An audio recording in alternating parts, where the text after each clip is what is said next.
This is going to surprise you. The best leaders are listeners. Wow. I teach that in my book, Leadership Gold.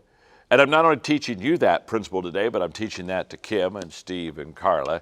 Because, you know, Carla, when we think of leaders, we think all the time of the fact of visionaries and kind of cholerics, and they're always kind of pointing where they want to go and telling people and casting vision. I think that's how we think of leaders. But you know what, Steve? I've learned over the years that the greatest leaders, they get all of their leadership cues from listening, walking slowly through the crowd. And one of the things, Kim, as you know, as I try to teach our coaches on the John Maxwell team, is I share with them that when you begin to get your group together, one of the things that you can do the best to really lead them is to listen to them. Because you see, the difference between a leader and a manager is managers lead everybody the same. So if I'm a manager, I don't really have to know you, Carla or Kim or Steve, because I manage you all the same. We come to work at a certain time and we have our jobs and I just manage you.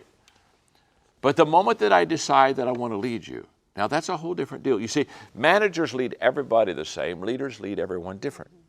Because leaders understand to take people to the level they need to, you have to find out where they are. You have to connect with them. And how do you find out where they are? How do you connect with them?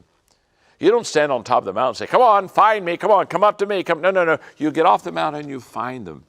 And when you find them, you learn about them. And in our time together today, even between camera shoots, we've been talking to each other. And I know that you're really loving what you're doing because it's having an impact on your family. And Kim, I realize and watch you and listen to you and see that you are growing so much because you're taking the dream you have and you're passing on to others. And Steve, you just the other day went to the Everglades with your son. What are we doing? We're listening, we're learning from each other. And from that, we lead each other. And that's what we want to do for you also. I know when you watch a Minute with Maxwell, it's a one-way street. I understand that. But I'm here to tell you, I'd love for you to become a part of the John Maxwell team. I'd love to be able to know you personally. I'd love to be able to know who you are and be able to lead you from where you are to where you want to go. Thanks for joining us today.